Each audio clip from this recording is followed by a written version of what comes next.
Now, this same Ketu Kriku, in the Home of Affairs, all our national teams are not doing well, apart from women's football. You are not concerned. Now, this same Ketu Kriku, you are playing Ghana Premier League. There's no sponsorship for years. You sat on TV, you lied to us that Ghana Premier League ain't a sponsorship 6 years.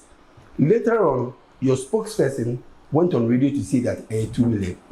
Same Ketu Kriku. Okay, yeah, we. Ketu Kriku, also the VAR about Ghana football. The VAR, do you think it's the right time? No.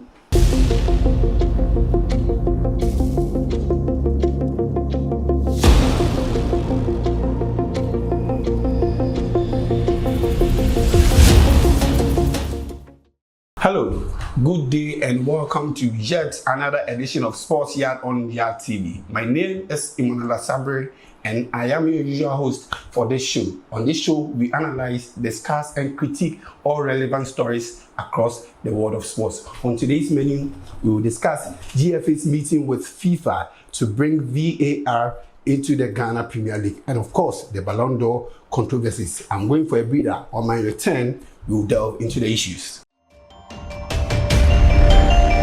It's a culture thing. Yeah, it's here to stay. The Ghanaians in America murdered it. The hood in Ghana murdered it. Now, it's Campus Clash. It's Campus Clash. YADTV in collaboration with Lace Up Records present Campus Clash. Campus Clash. Are you ready? Are you ready? For the hot artists from the various tertiary campuses. Perry Black from Accra Technical University. Sky G. KNUST. Kwabena Legacy. Ada College of Education. Kweku Winner. University of Ghana, Legon. Black Els. University of Cape Coast. Hot Mix from Street Campus. And K Burner. KNUST. Dropping soon.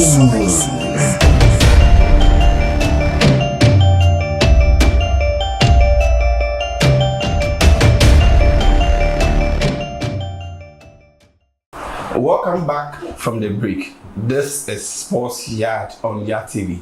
In case today is your first time watching us, then I entreat you to subscribe to our YouTube channel, Facebook, TikTok, and Instagram. This is Sports Yard. And of course, I have the usual suspect here in the studio.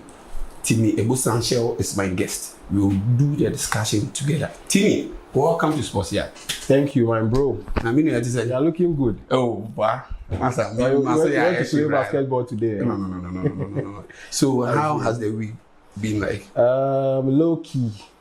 It's been a low key week with less cash. So we are hoping that the coming week will be something, However, the sporting fraternity is not that low because there are a lot of stories to discuss today. However, we will focus on the GFA and then the FIFA meeting, and then they said that they want to bring VAR into Ghana Premier League.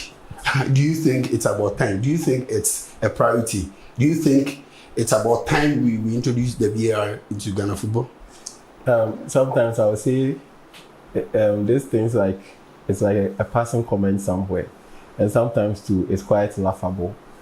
It has generated a lot of conversation in town, in the football circles, because I think we are doing something right at the wrong time. In this life, whenever you want to implement something, you have to look at the timing. Mm-hmm. Bringing the video assistant refereeing VAR into our football, it's not bad.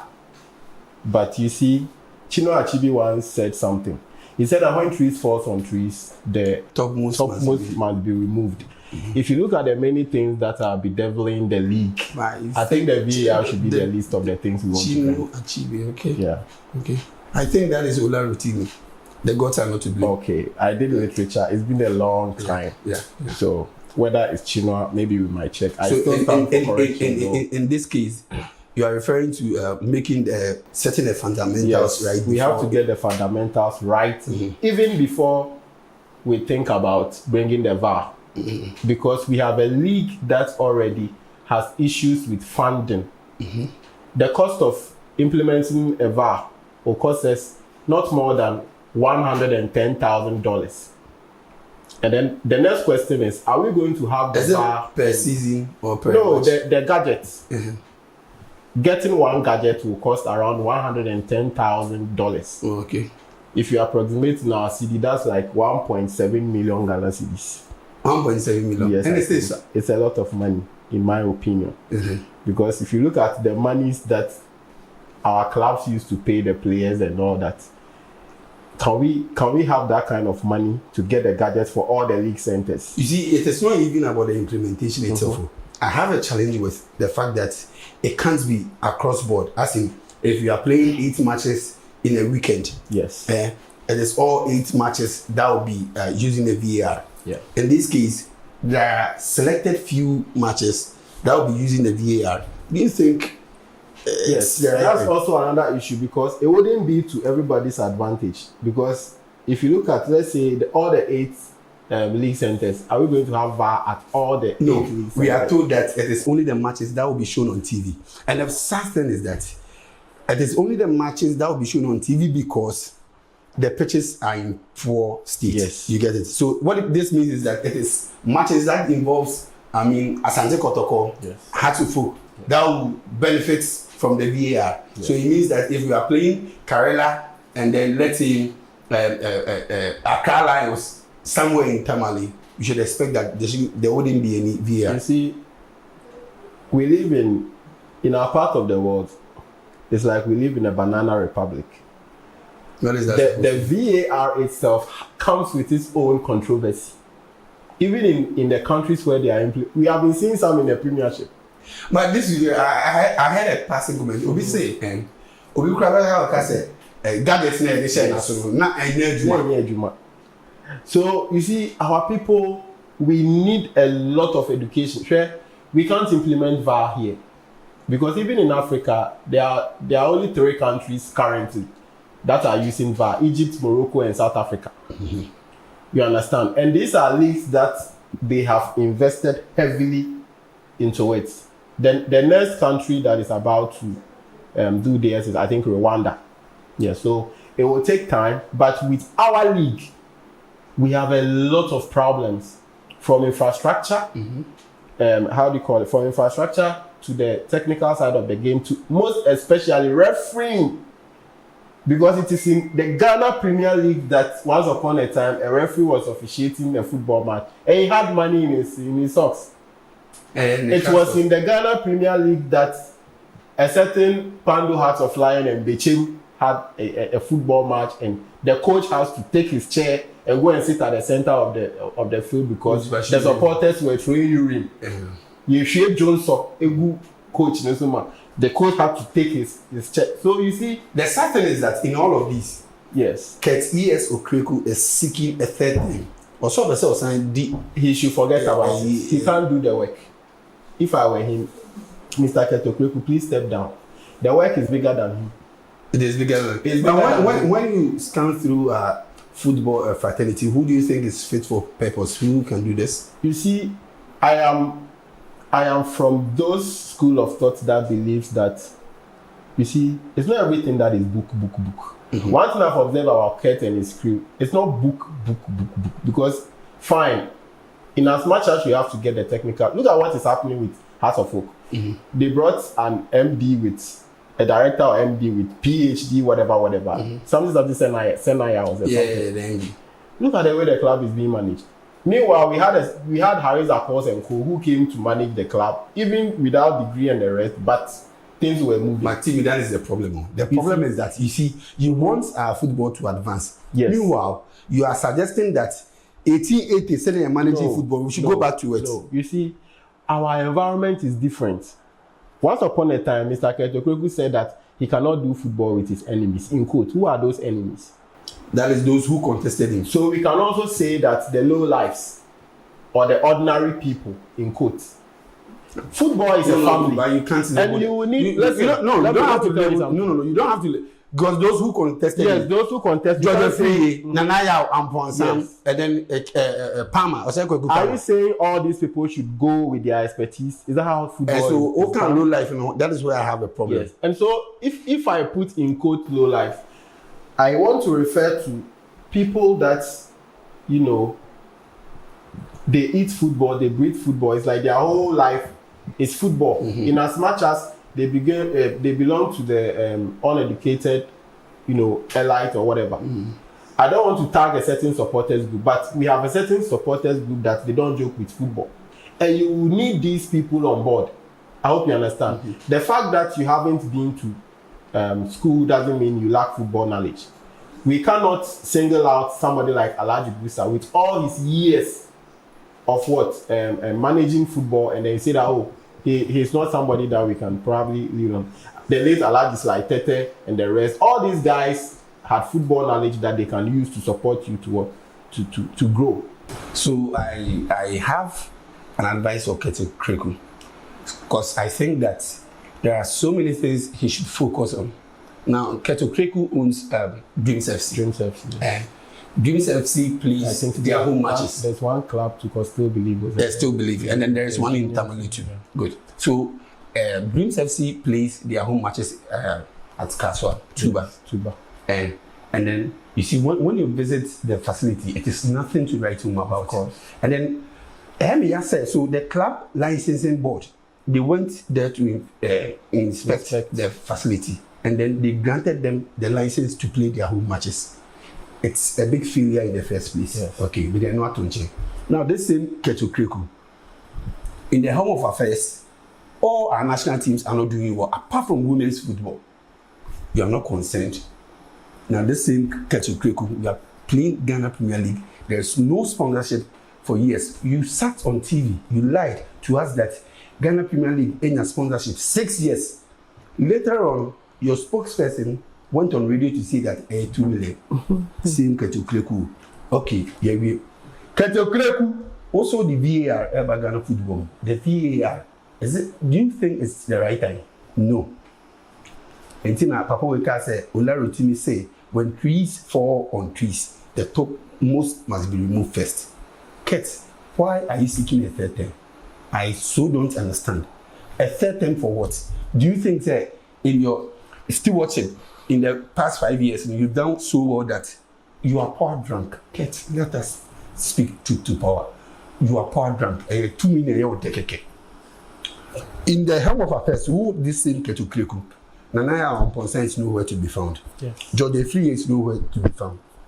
And Oseko Kupama. We went from one team, Amidaos professionals. Yes, they had one. But Bagedo or something. One man, yes. Also, it's nowhere to be found. Why are you seeking a third? Amidaos. Maybe I don't understand. Maybe Timebo Sanchel understands. Timmy, do you think he deserves a third term? Not at all. I already said that he can't do the work. Because the way football is, you need everybody on board. The fact that you contested me, you didn't win, doesn't mean that I should take you out of football. You should be part of football. Where is Jordan Free? That's why I'm saying that the old administration had a lot of experience, hand-on experience. And you know the mafia in football. There are times that you need people to do all those, dirty work in quotes. If you check, that's why I'm saying that you don't need too many elites around you to run football, especially in Africa. African football is different. Family, friends. Yes. That is the people he is doing the football with. Because all has some boy be say friend is Simon was a wine. And then Obi brought me here cameraman Mac doing self now for the Naba Black Stars. Like it happened with I think CK Akono. He bringing CK Akono too. And then he had issues with CK Akono because he wanted CK Akono to invite certain players, which he refused. Yes. And then because he refused, one thing is that when you speak about Kets, with you. Of course. No, but people can't criticize you. I think some people are beyond criticisms, if you ask me. And these are people who probably are power drunk.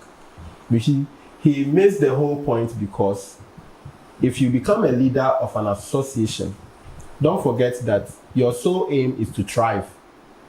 For example, Nana Akufo-Addo, when he became president, his sole aim is that he should get a good name outside, regardless of every situation.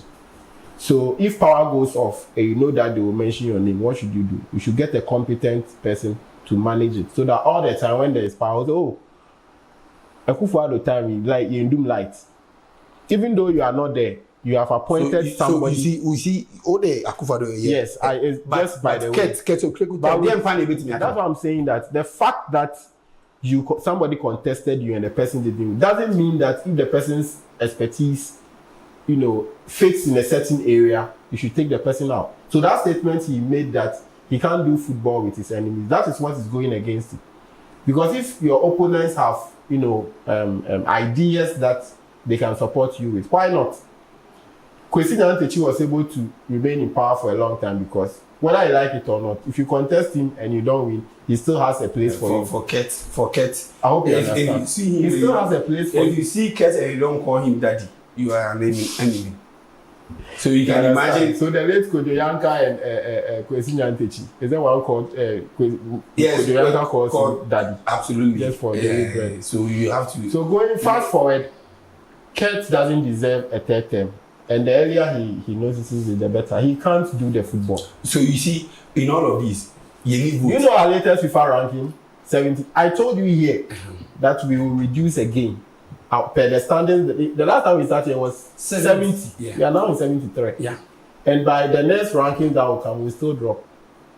So He can't do the work. The problem here is that they will say that you are crying more than the bereaved. Yeah? Who need votes? And our TV so now walk they are open.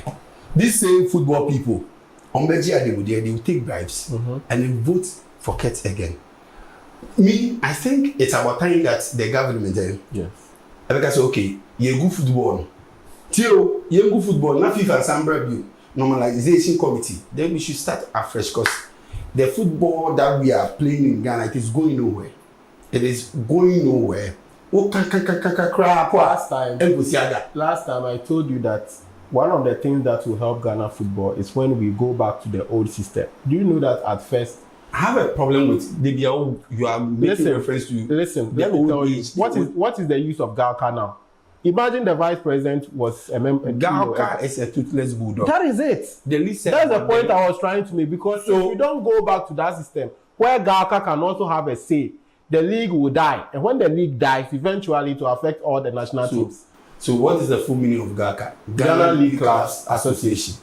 And you have sidelined them from. It is the same clubs who form Galka. Yes. And the clubs are quiet. You can imagine Asante Kotoko and Hearts. That's what I'm saying. That certain imagine. Let's assume that Ket is already a member of Galka owning. Yeah. Let's assume that we have Galka. Let's say the Galka body given a vice. Let's say nominating a vice to pair with the FA president. Let's assume that the FA president deals with other things, the administrative and other things, and then the Galka solely concentrates on the football, the local league to be precise. Don't you think it will help? Because this has been the system. It's been there and it has helped. At the point in time, it won't work. Do you know why? Who is the GFA vice president? Makado. Yes, Makado. Papa, an astute businessman. I wouldn't never that. When you allocate power into one and then who is Ghana president? Kudufian. He can't do anything. So that's it. I think it's about time because for Galka, don't talk about them. For me, I think they are the owners of the clubs. If you ask me, and the club owners, they won't have a say. It will interest you to know that if Asante Kotoko wants a rep, yes, at the Galka meeting, we will be need Ako. Come in, man. Need Ako. And House of Hope will send someone like Kwame Parade. They know better. These days, clubs are informed. See, we shouldn't cry more than the bereaved. Asante Kotoko and Hatufuk are quiet. I think of whom they will turn. But let me say this: there is one person. So what at all is Randy Abbey doing on the board of Ghana Football? You can't say much about Randy because he was part of the old administration and still part of the new administration. So you should expect that he brings expertise on board. I was expecting that a lot of people are disappointed in Randy probably because of where he comes from. And what is happening in Ghana football now, if you have someone like Randy Abbey and things are moving from bad to worse, then that leaves a lot of question marks. Wallace once said that man is, in quotes, becoming useless, for the FA. Yes. A lot is expected. Randy Abbey is becoming useless for Ghana football. This is Sports Yard on YADTV. We are going for a break. On our return, we will discuss all the controversies around the Balon d'Or. It's a culture thing. Yeah, it's here to stay. The Ghanaians in America murdered it. The hood in Ghana murdered it. Now, it's Campus Clash. It's Campus Clash. YADTV in collaboration with Lace Up Records present Campus Clash. Campus Clash. Are you ready? Are you ready? For the hot artists from the various tertiary campuses. Perry Black from Accra Technical University. Sky G. KNUST. Kwabena Legacy. Ada College of Education. Kweku Winner. University of Ghana, Legon. Black Els. University of Cape Coast. Hot Mix from Street Campus. And K Burner. KNUST. Dropping soon.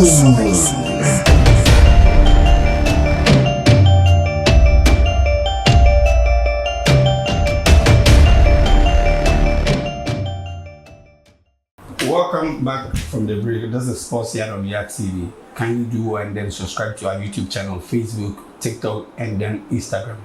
Now it's about time to talk about the stolen verdict. Throughout the week, football connoisseurs, pundits are all talking. They are throwing tantrums, lamenting, and all of that because Rodri Cascante won the Balon d'or. This is about the third time a player who plies his trade in the English Premiership as winning the coveted trophy. But I believe that he doesn't deserve the award. As whether you agree with them or not, kindly do well and then do that on the comment section. Well, Tim. Yeah. I know where you stand. You want to think for me? Yeah, I so know where you stand. But let's start with Jude Bellingham. Yes. Don't you think he did enough to win the Balon d'Or? From the Madrid fan angle, you will say yes. But if you want to be very objective, I don't think that winning the Champions League is enough for you to be crowned, the best player probably by the French magazine. Because this award is, basically a brainchild of probably the property of the French magazine. So let's see what the FIFA awards will also say otherwise. However, the year under review, a lot of people are campaigning or a lot of people are saying that the award should have gone to Vini, which I disagree. No, let's focus on Jude Bellingham. Yes. Because if you ask me, I think that. But you asked me about Vini, right? No, I asked you about Jude Bellingham. Oh, sorry. So the thing is that if you ask me, I will tell you that the three finalists should have been Jude Bellingham, Danny Caballero, and then Vini Jr. What of Lautaro Martinez? He also had a solid season. No, he had a solid season, which is fine. But you see, we are talking about impact. Okay. Because I've heard people who be for Rodri, for example. They say that he won this, he won that, he won that. But if Rodri won anything, then we can also make a case for Danny Caballero. Because you are making your arguments due to the fact that he won the European tournament with Spain.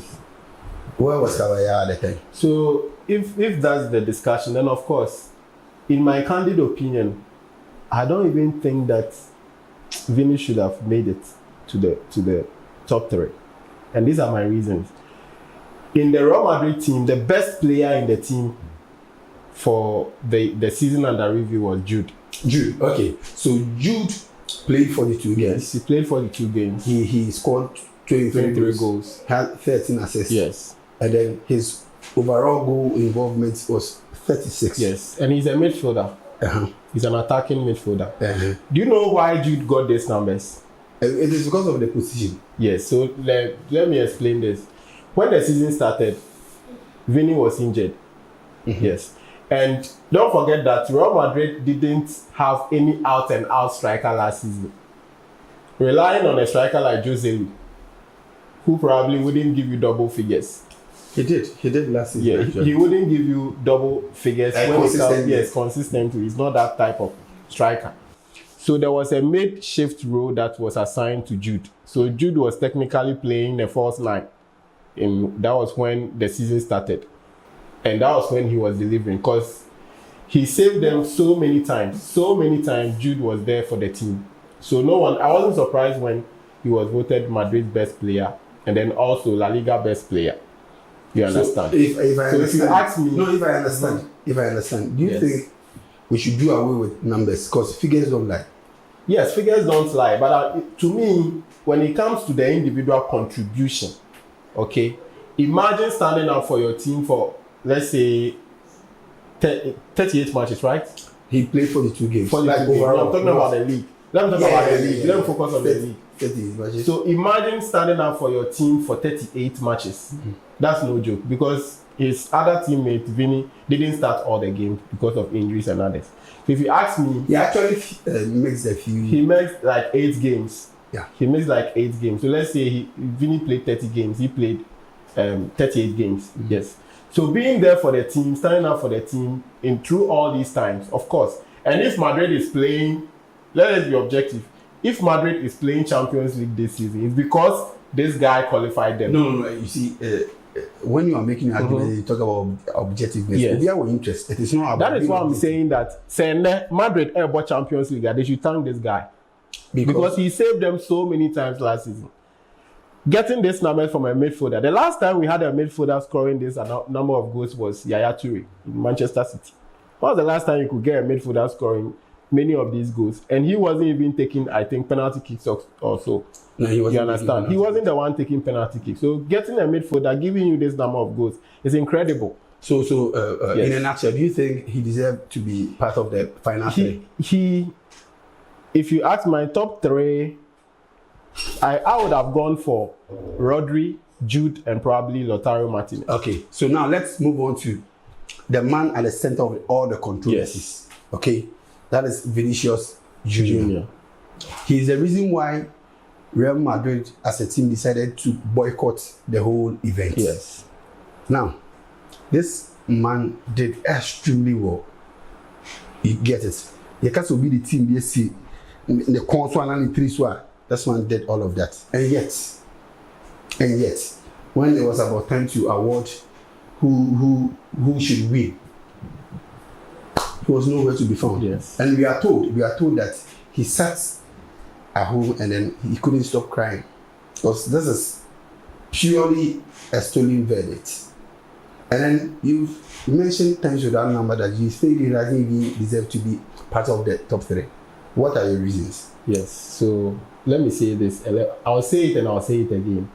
Vinny is young. He has a lot of years ahead of him. Jude is probably both of them are young. But these are my reasons. The year under review. So you are a typical Ghanaian. Penny did Akolatem. So he's young. So the year under review for club, I would have given the Balon d'Or to Vinny probably if it was just club. Even that, I'll have my doubts because for somebody to stand for the team in 38 matches and somebody, now this is the line. One did well in the league, one did well in the Champions League. And between the Champions League and the league, obviously every player would like to go for the Champions League. You understand? If you watch this young man stats, it's incredible. He's a forward. He's a let's say he's a striker. Mm-hmm. Let's say. And for a striker to have 26 goals and for a midfielder to have 23 goals, logically, the midfielder probably has done well, in my opinion, if you ask me, because you are more of a frontliner, a direct attacker. You can get the goals at any time that you want. But for club and country, Jude was better than Vinny. Okay. For club and country. So do you agree with the school of thought who says that it is because he stood up to racism? Because people were abusing players from the black race, and then for that matter, they decided to punish him for that. Anything that comes with voting is not fair. Let us get this fact. So anything it has to do with interest. So your interest is here. Now you agree that yes, but I am talking about the game. I'm not talking about the votes per se. You may deserve something, but somebody will say, no, I don't like you. So, I mean, if you check the voting patterns, even in Spain, they voted for Jude. The journalists from Spain didn't vote for Vinny. They voted for Jude. And this is the reason. You know why?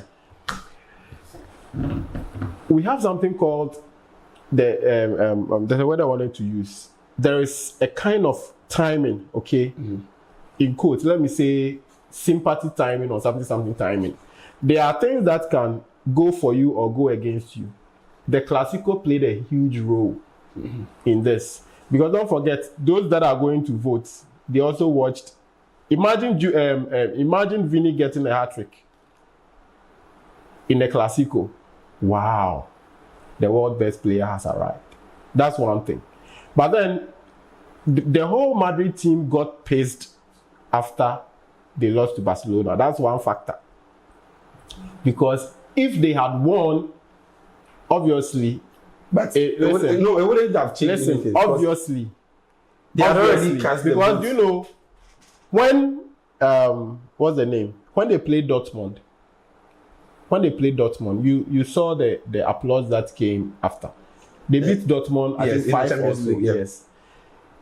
You saw the applause that came with it. That was what gave him high hopes that he obviously will win. One thing that didn't work for this man here was that there was a lot of PR, okay, for Jude and probably Dani Carvajal. Because if you are competing with all these three people and they are from the same team, obviously, the votes are going to split. So you've not been emphatic, but if I understand you properly, yes. It has to do with what he stood against. Yes. What he stood against will play a part. Racism it existed even in the days of George Weah. But that is fine. But George Weah won. Should we encourage? Listen, you may have a case. I always say that you may have a case with something, but how you present it can make your case work.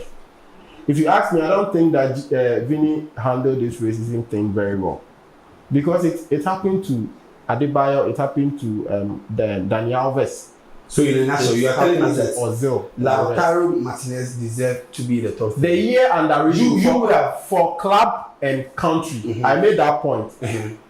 Fernando Diniz, the Brazilian, what was it? The coach for the Brazilian national team, made a statement.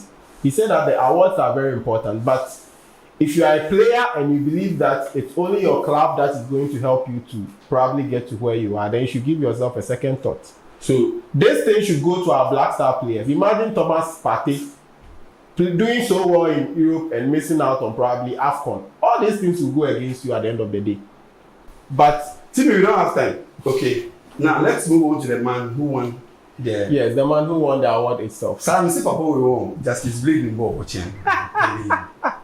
Rodri. It takes people with technical eyes to appreciate the work of defensive midfielders. Casemiro in his prime. Yes. And then Rodrigo in his prime. Yes. Who would you pick? Casemiro, of course. Carlos Casemiro. Mm-hmm. It's you see, you can be very good, but when you find yourself in a certain team, that's your end. Mm-hmm. Even Ronaldo was struggling in Manchester United. So how much more Casemiro? So that can't be a conversation for now. Toni Kroos claimed what? Yes. Balon d'Or. This guy Jorginho won UEFA Best Player. Have you forgotten? I think the season they won, the Chelsea won the Champions League. Yes, and he was also a candidate for. So that player is very ordinary. If you look at the trajectory of the whole awards, a certain group of, let's say, 2 players hijacked it for close to 10 years or more. No, it's more than 15 years. And there were times when they didn't deserve it, but it was given anyway because of the politics that was hovering around it. Trust me, if they had brought Messi, because probably Messi won the Copa America, they would have voted for Messi. Oh yes, Messi went to the World Cup. They said he was the best player, top scorer, scoring 7 penalties, and everybody was cool with it. You understand? Everybody was cool with the award. So why, if Modric has won Balon d'Or, why can't Rodri win? 25 goals contribution. 25 goals contribution. Yes. We've at 36. Most of them deserve it. You see, that's what I'm saying, that it takes, football is for everybody. I think that was the comment Sergio Aguero passed. So what is the ultimate? As to whether he should. When we play football, what is the ultimate? To get the goals. What excites fans? Goals. Let's get this education. A goalkeeper is capable of winning the Balon d'Or, true or false? True. A left back is capable of winning. A centre back, we have seen a centre back. It rarely happens. Yes, but we have seen a centre back, Fabio Cannavaro, winning the award. You understand? Midfielders can win it, but it mostly goes to forwards because of course every team thrives on goal scoring. For you to progress to the next level, otherwise then I believe that Virgil van Dijk probably should have. You understand? Yes, sir. He's the best player he's the best centre back in the league as it stands now. You get me? So let us, appreciate the work of this young man. 12 goals, 13 assists, 25 goals. Forget the numbers. 5 trophies. It takes Balon d'Or, European Player of the Tournament, Yes. Nations League Player of the Tournament, and the Club World Cup Golden Ball Award. Okay, that is Rodri. Kante. Yes. Unfortunately, we don't have much time. Yes. So we will entreat our followers to, if they agree to continue the conversation in the house and not so they can just leave their comment, their thoughts and everything, contribution at the comment section. And this is Sports Yard. We come your way every week. On this show, we analyze, we discuss, and then critique all relevant stories across the world of sports. TV, before we go, what are your final words? Special shout outs to my TF4 group. We are planning a party, yes. So I'm inviting you. Mr. Chum, all students reunion party for Kibis Senior High Technical School students. So it's on the 14th of December at East Legon. Look at the way Hazard is. One school papa I went to 2 schools. Wow. Okay, I went to 2 schools, but I couldn't see any. My other school to where they so Sports Cafe. Yes, Sports Cafe. Yeah, sure. But shout out to my before I draw down the curtains. Yes, I want to say a very big thank you to K Hazard, my director of production, and then to Mr. Kobe Chu Elder. Yes, thank you so much. And Brony. Hey, you forgot to go to the pretty lady, just free. And then to the big man himself, Pa Chum Freddy. We say a very big thank you. This is Sports Yard. We will come your way next week. Goodbye.